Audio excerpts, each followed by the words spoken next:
Donc, bon matin à tous. Vous allez bien? Tout le monde est réveillé? Qui est en vacances? Ils sont tous partis. Non?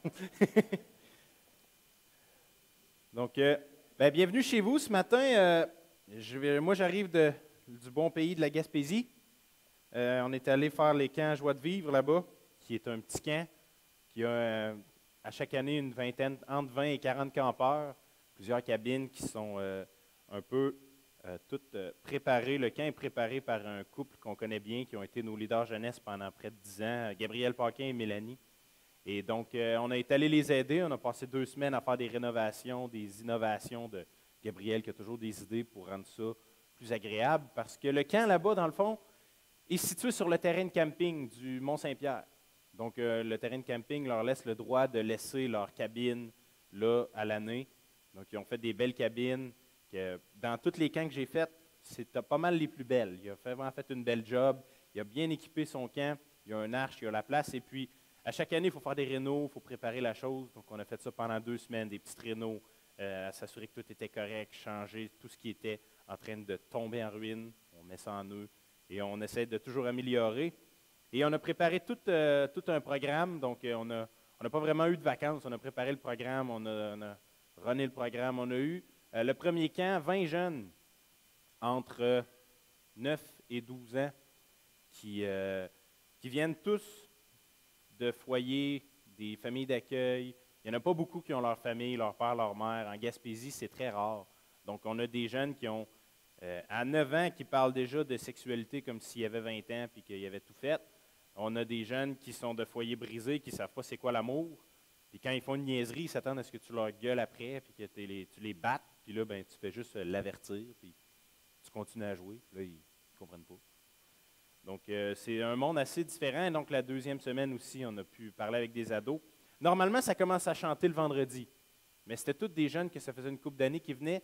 Le mercredi, je jouais de la basse en haut, puis je ne m'entendais pas. Tellement ils chantaient fort, puis ils criaient. Le Seigneur a fait une belle œuvre. Il a bien préparé les cœurs, et puis ça a vraiment fait du bien. Et on repart, on est là aussi quelques jours, et on repart en Gaspésie. En Gaspésie, non. On repart en Abitibi, on va à l'autre bord du Québec.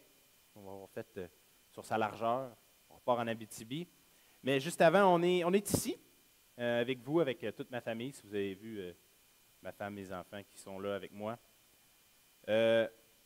Donc, on est vraiment content d'être avec vous. On était chargé, mais c'est bien parce que ça nous permet de nous ressourcer quand on va dans un camp. Ça nous permet de nous ressourcer, de se retrouver. Et ça m'a aidé aussi à mettre un peu les points sur ce que j'aimerais apporter. Ce matin, je vous invite à tourner dans 2 Pierre, au chapitre 2. Et dans le fond, on va se questionner un petit peu sur un prophète en particulier qui s'est fait reprendre par l'Éternel d'une façon spéciale. On va parler un petit peu de Balaam. Mais juste avant, j'aimerais vous poser une question. Est-ce que c'est possible de mélanger la religion et le spirituel? Est-ce que c'est possible de mélanger le monde et la parole? Est-ce que ça se fait? Et j'aimerais qu'on regarde ensemble un peu cette idée. Parce que plus on s'enfonce, plus on regarde profondément dans les bases de ce qu'on essaie de faire en tant qu'Église, parfois on se rend compte que on bâtit sur des principes du monde et on ajoute la parole. Et c'est un piège que j'aimerais démontrer qui est arrivé au prophète Balaam, qui est la raison pour laquelle une doctrine porte son nom. Mais juste avant de se lancer dans ce sujet, qui est quand même qui peut être difficile, on va aller devant le Seigneur en prière. Seigneur notre Dieu, on veut simplement venir devant toi et te demander de nous aider à voir clair dans ce que tu nous donnes dans ta parole. On va regarder ce matin un homme qui t'a déplu, qui a été rejeté par toi, Seigneur, qui pourtant avait tout pour gagner. On te prie de nous aider à voir dans nos vies ce qu'on a besoin de voir, que tu puisses nous parler par ta parole, que des versets puissent nous toucher, que tu puisses vraiment parler à notre cœur afin qu'on puisse développer un amour pour toi, une connaissance de toi, et vraiment qu'on puisse chercher à te plaire. Ce matin, Seigneur, on te prie de nous parler par ton Esprit Saint, d'enlever de nos têtes et de nos cœurs, Seigneur, tout tracas qui pourrait nous empêcher de t'écouter pleinement. On te prie vraiment, Seigneur, de nous délivrer de ce qui peut nous détourner de toi et de nous aider à vraiment se concentrer sur ta personne à 100%. Amen, Seigneur. Donc, si vous avez tourné dans 2 Pierre, au chapitre 2, j'aimerais qu'on aille ensemble au verset 15 et 16. Et donc, la raison pour laquelle ce message-là est présent, c'est que je lisais 2 Pierre à travers l'épître à Pierre, qui est une lettre, et il parle beaucoup des faux prophètes, de ceux qui s'introduisent dans des églises afin de leur enlever leur joie, de les mélanger, qui sont utilisés par l'ennemi pour vraiment détourner l'attention des croyants de ce qui est important, qui est l'Évangile, qui est dans toute sa puissance la régénération d'un homme, d'une femme, d'un âme pour connaître Dieu. Cette régénération-là qui est le centre de toute chose, qui a été la cause de la mort de Christ, que Dieu voulait régénérer l'homme et nous amener à le connaître, et toutes ces petites choses qui détournent notre attention de Dieu et de son Évangile. Et il y a plusieurs listes de choses qui sont le salaire de l'iniquité, qui sont les yeux adultères, qui sont toutes là. Et dans toute cette liste-là, il y a un nom. Un nom qui est Balaam. Donc, si je vous lis le verset, c'est 2 Pierre au chapitre 2, verset 15, qui dit « Après avoir quitté le droit chemin, ils se sont égarés en suivant la voie de Balaam, le fils de Bosor, qui aima le salaire de l'iniquité, mais qui fut repris pour sa transgression. Une ânesse muette, faisant entendre une voix d'homme, arrêta la démence du prophète. » Et là, je me suis questionné. Pourquoi lui, Balaam, a son nom dans la parole comme un faux prophète, alors qu'il aurait simplement pu dire ils se sont égarés dans le droit chemin suivant l'amour de l'argent, l'amour du péché. Mais là, il y a un nom. Là, je me suis questionné, pourquoi ce nom-là? Et donc, pour en avoir le cœur net, je te les lire. Donc, on va aller voir à la source. Et il y a 3 chapitres dans la parole qui nous parlent de Balaam. Donc, on va aller les lire ensemble et je vais vous les résumer. Et on va regarder 3 choses que je vous invite à regarder ensemble, qui est, pour Balaam, on va regarder son histoire. On va faire un bref survol de son histoire pour que vous sachiez un peu plus de qui je parle, parce qu'on n'en parle pas souvent. On va regarder ensuite son attitude face à Dieu. Comment est-ce qu'il a approché Dieu? Qu'est-ce qu'il a fait qui était étrange dans sa façon de communiquer avec Dieu? Et finalement, on va regarder ensemble ses actions. Parce que c'est bien beau d'être décrit et d'avoir un peu une description de ce qu'il a pensé, de ce qu'il a fait, mais souvent, il faut dire, et j'aime ça l'exprimer comme ça, il faut que les bottines suivent les babines. OK? Il faut que les bottines suivent les babines. Donc, si vraiment Balaam avait une mauvaise attitude et tout, ses actions vont le démontrer. Et dans notre vie chrétienne, je veux faire un parallèle. Dans notre vie chrétienne, parfois, il faut que nos bottines suivent nos babines. Et dans ma vie personnelle, ça n'a pas toujours été le cas. Parce que plus on en connaît sur la parole, plus il faut que les bottines avancent. Et des fois, on a une roche dans les bottines, ça a l'air. Donc, on va regarder ensemble. Je vous invite à tourner dans Nombre, chapitre 23. Nombre 23, puis 22 en fait. Nombre 22. Pour qu'on regarde ensemble un peu qu'est-ce qui est spécial à propos de Balaam. Et j'aimerais vous le dire tout de suite, vous donner un petit indice. Balaam essaie d'utiliser Dieu de la même façon que les prophètes païens utilisent leur Dieu. Même si Balaam, à plusieurs reprises, est conscient que ce n'est pas lui le boss, ce n'est pas lui qui décide, regardez bien à quel point Balaam essaie de détourner l'attention et essaie toujours d'approcher Dieu d'une autre façon. Il essaie de trouver des gimmicks pour avoir ce qu'il veut. Et il arrive à un point où il va carrément contre la volonté de Dieu et Dieu est obligé de l'arrêter. Donc, on va regarder ensemble un peu le prophète. Je vais lire les versets et je vais commenter un petit peu au fur et à mesure pour vous mettre en contexte. Donc, Nombre 22. Les enfants d'Israël partirent et ils campèrent dans les plaines de Moab, au-delà du Jourdain, vis-à-vis de Jéricho. Balak, qui est un roi, vit tout ce qu'Israël avait fait aux Amoréens, et Moab, son pays, fut très effrayé en face d'un peuple aussi nombreux, et fut saisi de terreur en face des enfants d'Israël.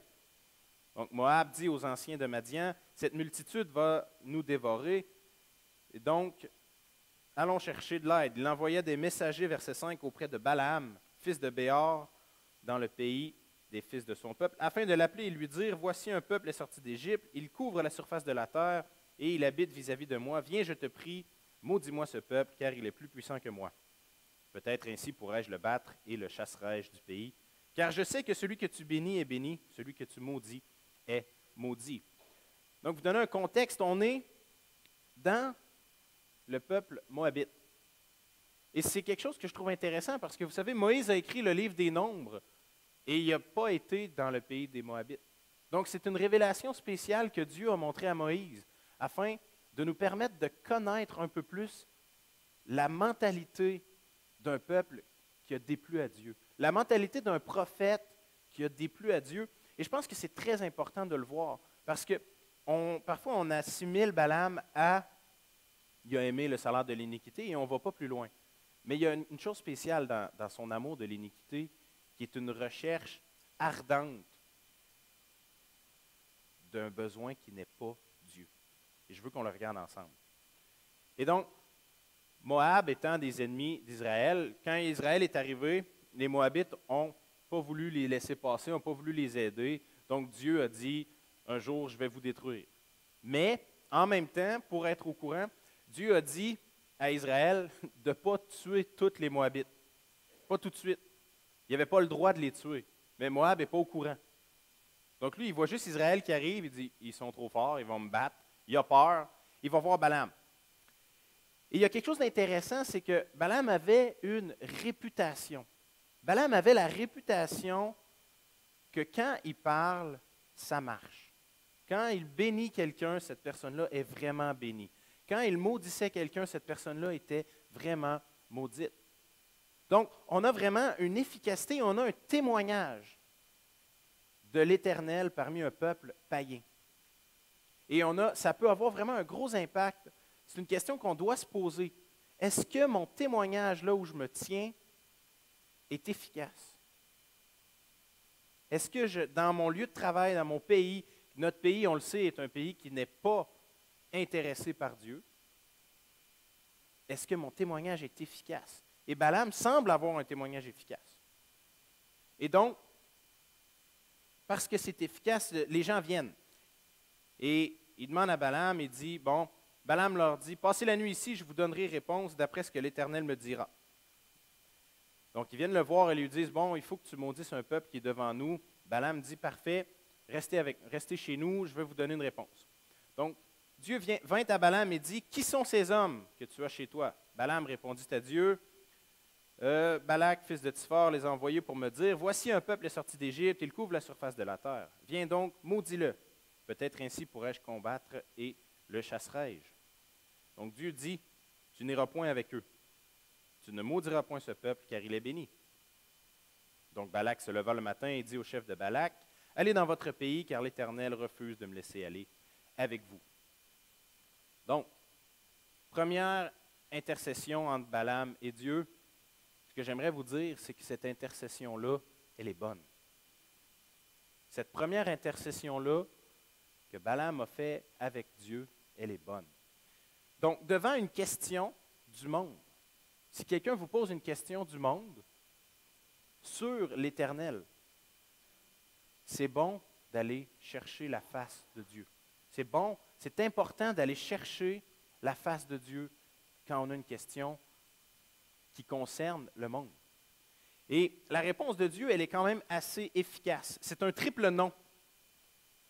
Moi, quand quelqu'un me dit non, d'habitude, je comprends. Mais quand quelqu'un me dit non, non et non, d'habitude, je ne comprends pas pire.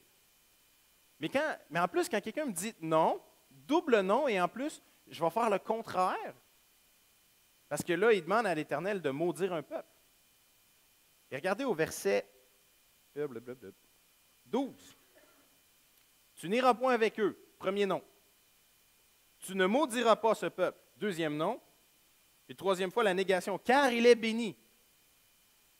Dieu est en train de donner un message à Balaam assez clair. Tu ne vas pas avec eux, tu ne maudis pas un peuple, et en plus, je travaille contre toi. Je les bénis. Et un principe que j'ai remarqué après l'avoir lu et étudié, remarquez que Balaam ne s'intéresse pas au peuple de Dieu. Balaam ne s'intéresse jamais à ce que Dieu fait. Il ne demande pas. Moi, quand Dieu, j'imagine que je suis le seul prophète à représenter Dieu dans un pays, à représenter l'Éternel, et que Dieu me dit, ce peuple-là, je l'ai béni, je m'en occupe, je m'en sers. Normalement, dans ma tête, je me dis, il y a quelque chose là, je devrais m'informer. Mais pas Balaam. Vous remarquez, prenez le temps de le lire, jamais Balaam s'intéresse au peuple, jamais Balaam s'intéresse aux choses de Dieu. Et c'est quelque chose qui nous montre dans son attitude que, dans le fond, il ne s'intéresse pas vraiment à Dieu. Il ne s'intéresse pas vraiment au plan de Dieu. Et on peut continuer, pardon. Bien sûr, Balak étant un prince, il décide que ça ne fonctionne pas, donc il envoie des nouvelles personnes. Et ça dit au verset 15, des gens en plus grand nombre et plus considérés que les précédents. Ils arrivent auprès de Balaam, et puis là, ils lui disent, regardez bien, pardon, que l'on ne t'empêche donc pas de venir vers moi, car je te rendrai beaucoup d'honneur, je ferai tout ce que tu me diras. Viens, je te prie, maudis-moi ce peuple. On le flatte dans le sens du poil. Hein, ça, c'est le fun. Viens, il ne faut pas qu'on t'empêche de venir. Hein? Dieu, il ne veut pas que tu aies ma bénédiction, là. Je vais te bénir. Beaucoup d'honneur, je vais faire tout ce que tu me diras. Viens, je te prie, maudis-moi ce peuple. Et là, encore une fois, la réponse, elle est bonne. Quand même, Balak me donnerait sa maison pleine d'argent et d'or. Je ne pourrais faire aucune chose, ni petite ni grande, contre l'ordre de l'Éternel, mon Dieu. C'est une bonne réponse. Il y a eu une réponse et il la tient. Mais, allez bien, maintenant, je vous prie, restez ici cette nuit. Je saurai ce que l'Éternel me dira encore. J'aimerais vous dire que continuer dans notre voie après que l'Éternel nous ait donné une réponse négative peut attirer beaucoup de problèmes dans nos vies. Parfois, on veut quelque chose tellement fort qu'on persécute Dieu. Et là, on pense qu'on est comme la vieille femme veuve qui persécutait constamment le juge pour avoir ce qu'elle voulait et que le juge lui a rendu justice malgré qu'il était un juge unique. Et on pense qu'en persécutant Dieu avec notre quête, on va finir par avoir raison. Mais c'est quelque chose c'est une image que Jésus nous donnait pour l'Évangile, pour notre salut, pour notre vie, pour que Dieu nous fasse justice dans notre vie, nous montre sa justice et la déclare dans nos vies. Pas pour une requête qui inclut des biens matériels ou des choses qui peuvent, dans le fond, qui ne valent pas la peine. Ce n'est pas par de l'or ou de l'argent périssable que vous avez été sauvés de la vaine manière de vivre, mais par Christ. Donc, quand on cherche à connaître plus Christ, qu'on veut avoir des réponses spirituelles, persécuter Dieu. Je vous encourage à le persécuter, le chercher en prière et tout. Mais pour des biens matériels et des choses, si le Seigneur vous dit clairement non, continuez pas. C'est un piège qu'on a à aimer les choses qu'on a. On cherche souvent à se faire plaisir, à se valoriser par ce qu'on a. Et c'est dans la société qu'on vit, c'est normal. Tout le monde fait ça. Tout le monde cherche. Et donc, le piège est que le croyant peut en venir à se détourner de ce qui est important, l'Évangile, la parole de Dieu, la transformation de nos vies, vraiment que Dieu habite pleinement et nous montre notre péché, nous montre un chemin clair. Et chercher Dieu comme ça, c'est bon, persécutez-le de toute votre âme. Cherchez-le et vous me chercherez et vous me trouverez si vous me cherchez de tout votre cœur.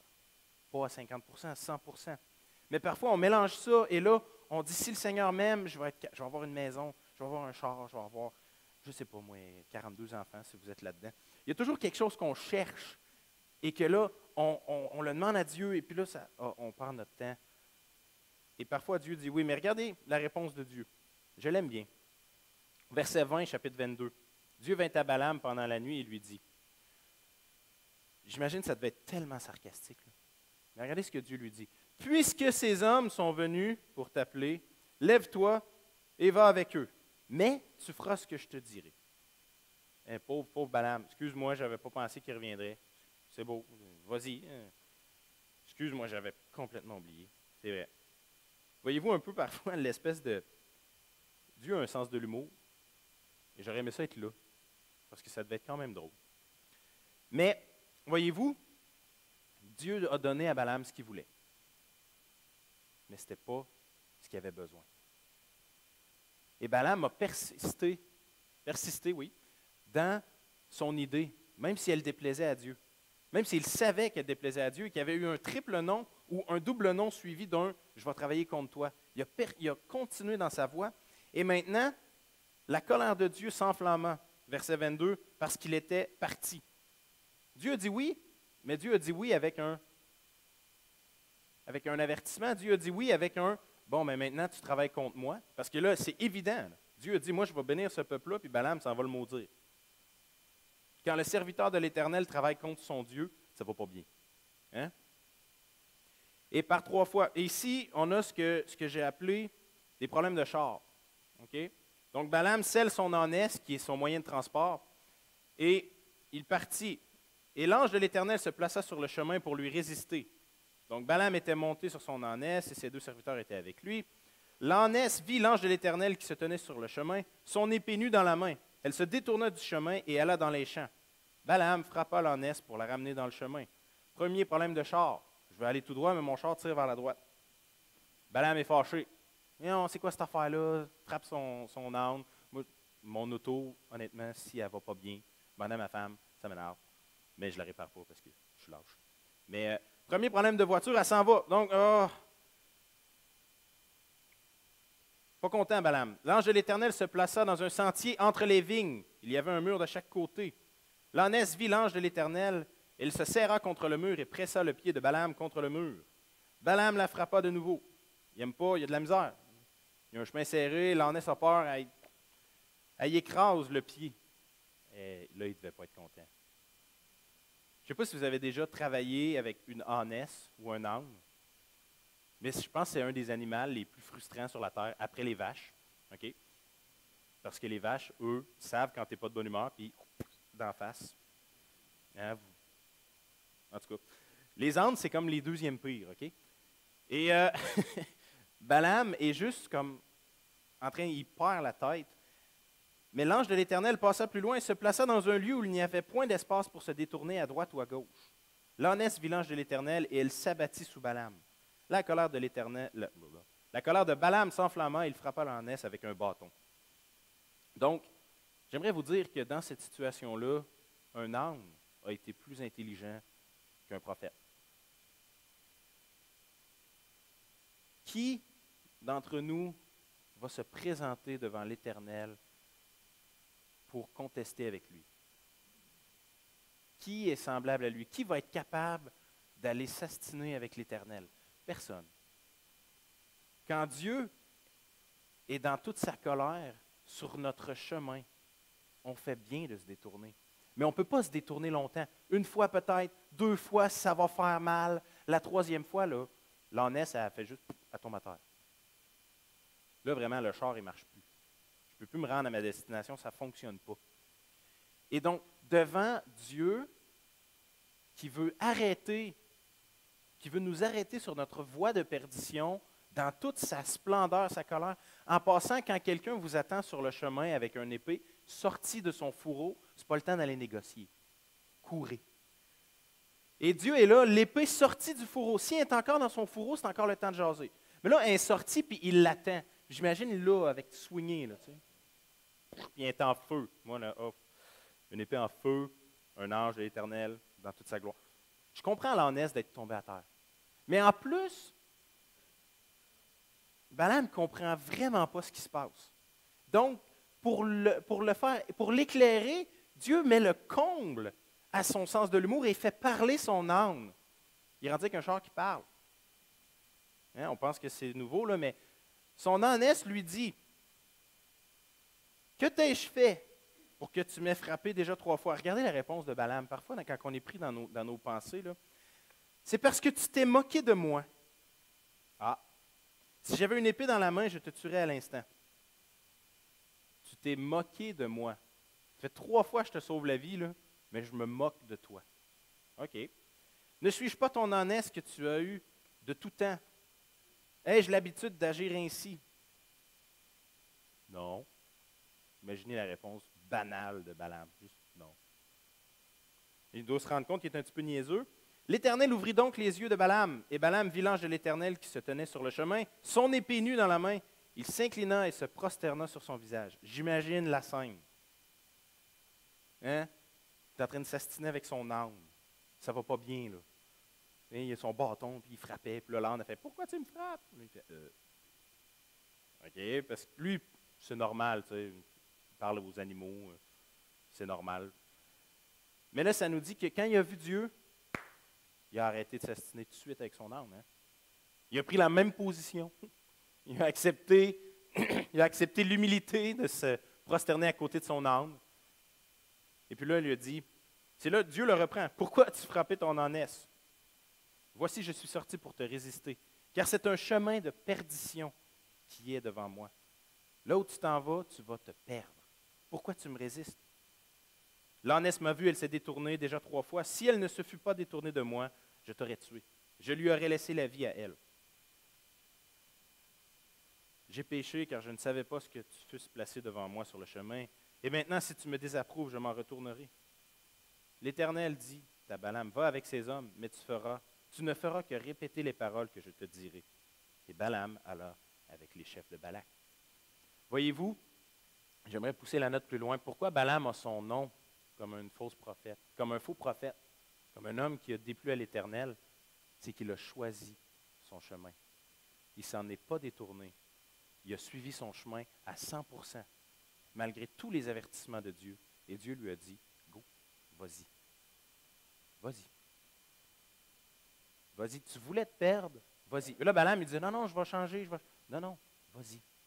Parce que son attitude et ses actions nous montrent qu'il ne veut pas suivre l'Éternel. C'est malheureux. Et donc, Balak, après qu'il est sorti, il vient à sa rencontre. Et là, vient un peu les tentatives de Balaam d'avoir ce que j'appelle communément en français son anane. Donc, à plusieurs reprises, et là, c'est la deuxième partie, c'est là, il est dans le trouble. Il est allé exactement où Dieu ne voulait pas qu'il aille, malgré les avertissements et malgré sa tentative de se repentir et de retourner dans son pays. Dieu a dit, non, tu as voulu aller là, on va aller jusqu'au bout de toi et moi. Tu es mon prophète, tu veux parler en mon nom, je veux que les Moabites sachent ce que j'ai à leur dire. Et donc, il se présente, et Balaam le fait de la bonne façon. Si vous êtes un peu, si vous connaissez un petit peu les façons que Dieu avait demandé au peuple de s'approcher de lui, bâtissez-moi des autels, faites-moi un sacrifice et venez à moi, là je vais vous parler. Balaam fait exactement la même chose. Au chapitre 23, il dit, bâtissez-moi 7 autels, prépare-moi 7 taureaux, 7 béliers. Et Balaam offrit un taureau, un bélier sur chaque autel. Après ça, il se présente devant l'Éternel. Il a la bonne façon. Il sait comment s'approcher de Dieu. Et c'est le cas de plusieurs personnes. On sait comment s'approcher de Dieu. On a appris ça peut-être d'une façon ordinaire ou d'une façon correcte, mais Balaam le fait de la bonne façon. Mais lui, il a un agenda dans la tête. Il veut faire quelque chose. Et donc, l'agenda de Balaam n'est pas l'agenda de Dieu. Donc, il se présente pour maudire. Et l'Éternel mit des paroles dans la bouche de Balaam. Il dit, retourne vers Balak. Et ça donne qu'au lieu de le maudire, il bénit. Donc, Balak dit à Balaam, que m'as-tu fait? Je t'ai pris pour maudire mon ennemi, et voici tu le bénis. N'aurais-je pas soin? Et Balaam lui dit, n'aurais-je pas soin de dire ce que l'Éternel met dans ma bouche? Parfois, on a un agenda. Parfois, on veut faire quelque chose pour Dieu. Et on veut faire quelque chose, mais ici, là, oubliez ça, il ne veut pas le faire pour Dieu, il veut le faire pour lui. Son anane, sa récompense. C'est un prophète de l'Éternel. Quand je parle, ça arrive. Dieu m'écoute. Je peux contrôler la main de Dieu. Mais ça ne se passe pas comme il veut. Pas du tout. Et donc, Balak, dans les religions païennes, dans les mœurs païens, il y avait plusieurs façons de s'approcher de leur Dieu. Et donc, si la première façon ne fonctionnait pas, ben, tu pouvais aller à la deuxième, puis à la troisième, puis à la quatrième. Puis, dans ton imploration, tu pouvais amener différents sacrifices pour te présenter devant leur Dieu. Tu pouvais faire différents rituels. Et ça finissait souvent par l'automutilation ou des choses comme ça, que là, il fallait que tu te présentes, puis que ça te coûte quelque chose, puis que ça fasse mal, puis là, peut-être leur Dieu allait se présenter. Et Balak et Balaam essaient de faire un peu la même chose. Bon, on va se prendre d'une autre façon, on va changer de place. Parce que là, Balaam voyait tout le peuple. Mais là, Dieu a béni tout le peuple. Fait que là, Balak, il dit, bon, mais regarde, si Dieu veut bénir le peuple, OK, mais on va changer d'angle. On va regarder ça d'une autre façon. On va se mettre ici. Là, tu vas voir juste la moitié du peuple. Fait que là, Dieu ne maudira pas tout le peuple, mais juste la moitié. Fait que là, on va avoir comme peut-être une chance. Là. On va se battre contre cette moitié-là, puis on va peut-être gagner. Pensez-vous que ça a marché? Non, hein? Donc, l'Éternel vint au-devant de Balaam, mit des paroles dans sa bouche, il retourna vers Balaam et il le bénit une deuxième fois. Verset 25 du chapitre 23, Balak dit à Balaam, ne le maudis pas, OK, mais au moins, bénis-les pas, s'il te plaît, c'est chiant. 2 fois en plus. Et là, Balaam, ne t'ai-je pas ainsi parlé, je ferai tout ce que l'Éternel dira. Voyez-vous comment il est dans le trouble? Voyez-vous comment il a poursuivi quelque chose à 100%, puis il a manqué sa shot, là. Puis Dieu le laisse là. Dieu le laisse là. J'ai cherché quelque chose pour mon bedon. J'ai essayé d'utiliser Dieu pour avoir ce que je voulais, parce que je connais Dieu. Et c'est un privilège de connaître Dieu.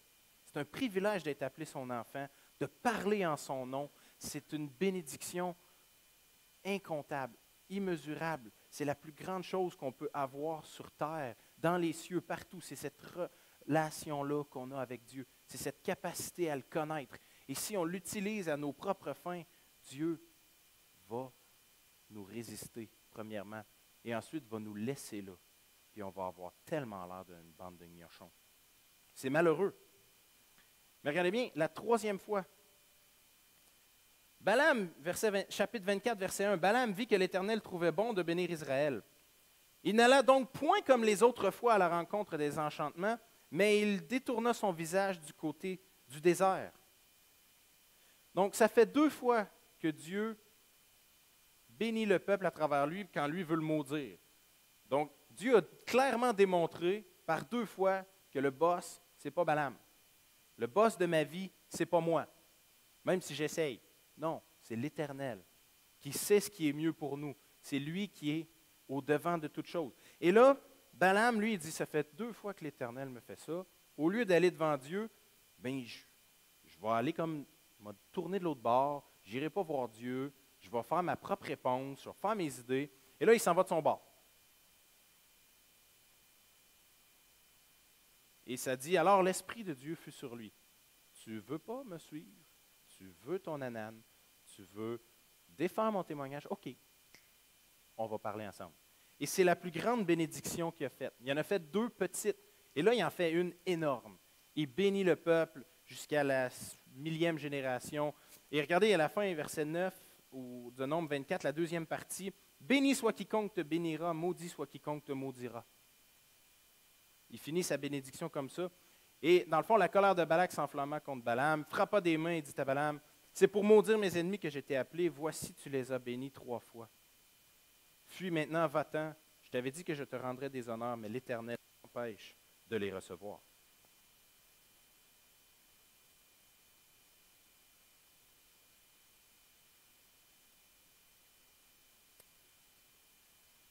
Qu'est-ce qu'on recherche?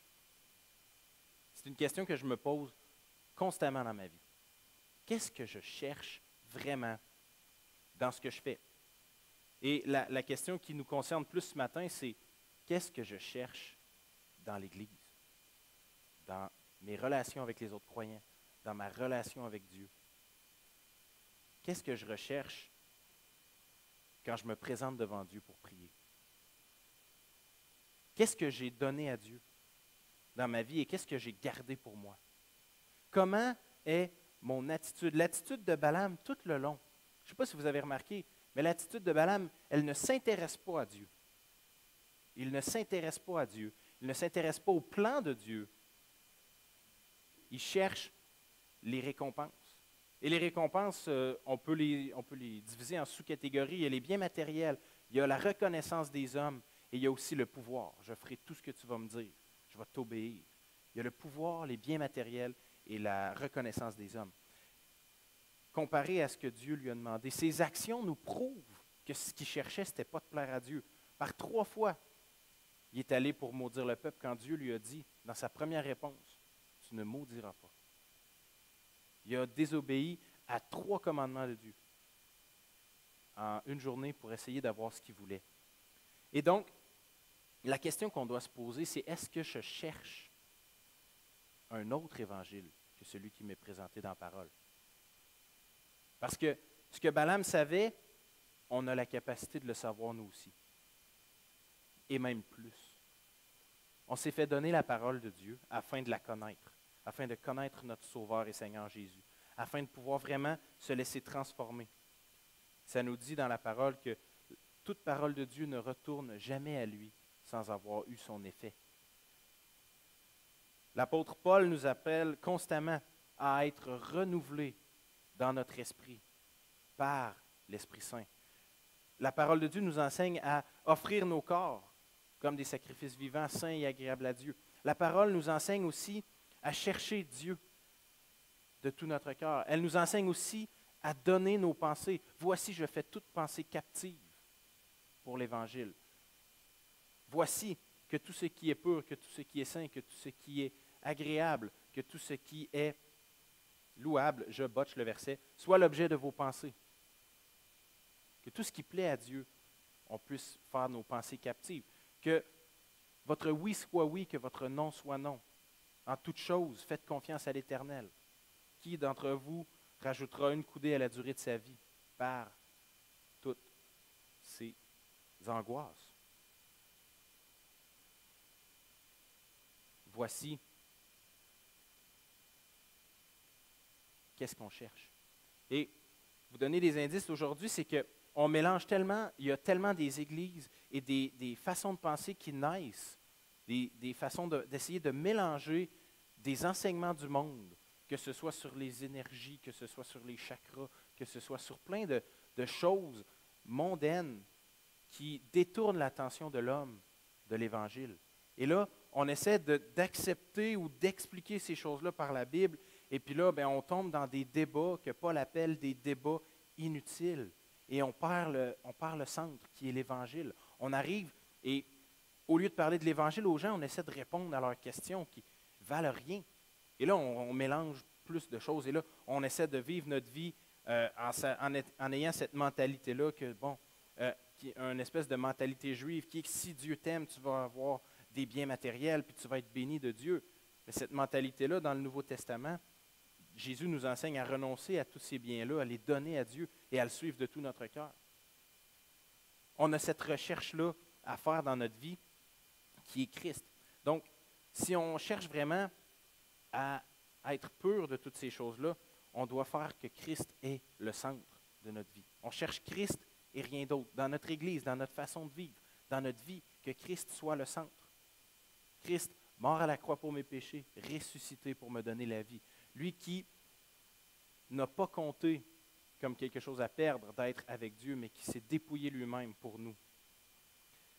Et si on veut vraiment plaire à Dieu, on va mettre l'emphase sur lui et on va quitter de mettre notre focus ou notre centre d'intérêt sur des doctrines qui ne sont pas Christ. Vous savez, il y a des églises qui se divisent sur la couleur des murs, il y a des églises qui se divisent sur l'eschatologie, l'étude de la fin des temps, il y a des églises qui se divisent sur plein de sujets.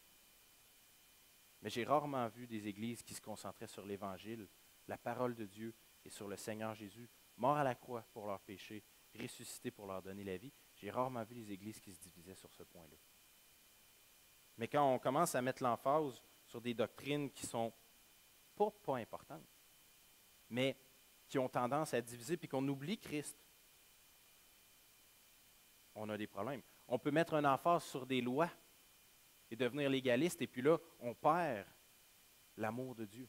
Ou on peut faire le contraire, puis mettre un emphase sur ma liberté que j'ai en Christ et accepter toutes sortes de choses, toutes sortes de péchés dans ma vie, et puis là, je perds la sainteté de Dieu. Vous savez, il y a plein d'extrêmes aujourd'hui, et malheureusement, un des dangers qui nous fait, c'est de faire un peu comme Balaam, et d'essayer d'intégrer des choses païennes à ma vie chrétienne. C'est d'essayer de chercher Dieu d'une façon que les païens cherchent Dieu.